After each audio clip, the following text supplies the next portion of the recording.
Howdy kids, better sound, worse quality. So, the Greek myths were pretty weird. You don't gotta be Jimmy Neutron to realize this.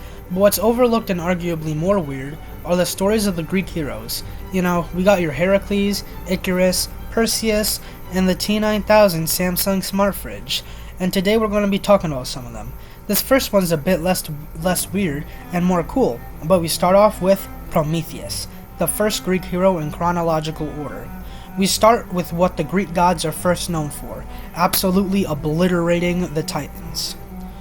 Prometheus and Epimetheus were brothers that were both Titans, but both quickly realized that they were fucked if they stayed on the side of the Titans. So Epimetheus, with some persuasion from his brother, both joined the side of the Greek gods. And so after the war was settled and done with, Zeus rewarded Prometheus and his brother with the task of creating life on Earth. Kind of a scam if you ask me. So Epimetheus makes butterflies, deers, and chickens and stuff, and Prometheus molds the mud into the image of the Greek gods. But there's a problem.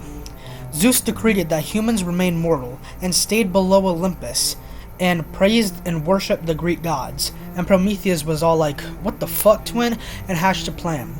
When Zeus let Prometheus decide how sacrifices would be made, Prometheus murdered a bull and put its succulent flesh and meat underneath the organs and unappetizing stuff of the bull, and hard bones underneath the fat of the bull.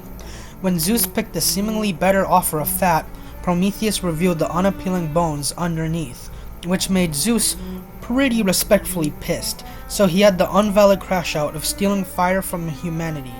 And so Prometheus was all like, "Oh fuck nah gang," and scaled the Mount Olympus to steal fire back for humanity. And this pissed Zeus off one final time and chained Prometheus to a rock for all eternity to get his guts out, eat out every day by a crow, but let humanity keep fire, so we got the good ending. Perseus. We start a little before Perseus was born. So there is this prophecy about the king Acrisius, about how his grandson conceived by his daughter would later grow to kill him. So he had two options, not have a daughter or have a daughter and lock her up and completely isolate her from the outside world until her inevitable death. He chose option 2, as you do. And so he had a daughter and named her Danae, and locked her in a tower to make sure she remained celibate and had no children. Zeus, being the absolute sly dog he is, he took this as a challenge and fucking rained cum on her from Mount Olympus, which entered her tower through a small crevice and entered her and so long story short, Danae, and now pregnant with Perseus and Acrisius, was pretty pissed. So as any sane person would do in this situation, he has her and the baby concealed in a wooden box and chucked into the ocean. But Poseidon was feeling cute that day and decided to wash the two on shore, where they would get rescued by Dictys, a fisherman who would take them in and raise Perseus like a father until manhood. Though, there was a problem. Perseus' mom was pretty fine, and like top 10 on most Greek men's hear me out list, so naturally the king Polydictys wanted her. But there was a problem. In his way, her jack son Perseus, keep in mind, Perseus was the golden shower son of Zeus, so this man was lifting minimum of an African bush elephant.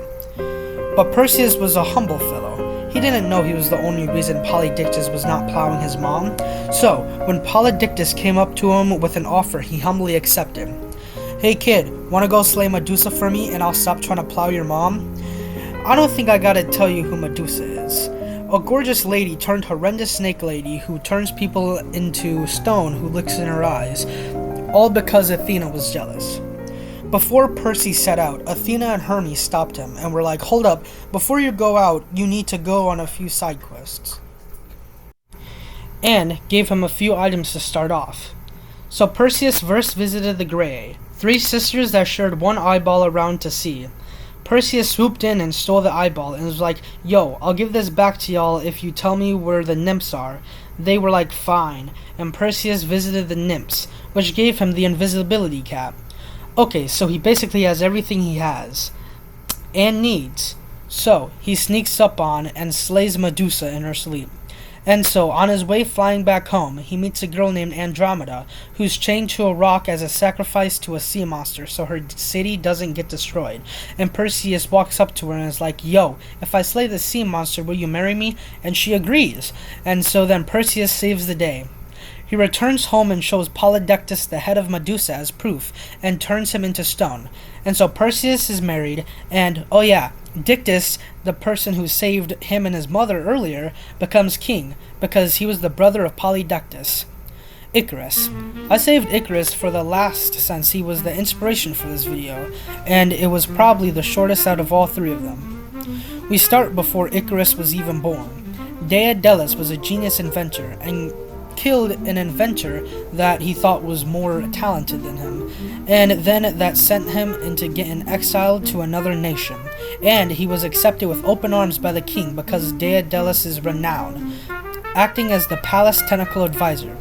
So skip a few years later, Minos' wife, Pasiphae, is cursed by Poseidon to want to do the Tango Cha-Cha slide with the monstrous bull, and enlists the help of our homeboy Daedalus, who makes a bull costume for her to fit to entrance any steed. So naturally, 9 months later, she gives birth to a minotaur. So King Minos rightfully gets pissed at Daedalus for encouraging this behavior, and gives him the task of building a labyrinth, so he could place the minotaur. After the labyrinth was complete, Minos placed Daedalus and his son Icarus in a tower in the maze. Using the feathers of birds that fell on the tower and wax, Daedalus was able to make wings that could fly them out of the tower, and with warning from him, his dad, to not fly too close to the sun and too close to the ocean, they went flying. And as you probably guessed, Icarus flew too close to the sun. His wax on his wings melted, and he fell. There is no happy ending to this story, and Icarus' end serves as a cautionary reminder. So, what did we learn about in this video today, kids? You probably shouldn't go into the sex toy industry.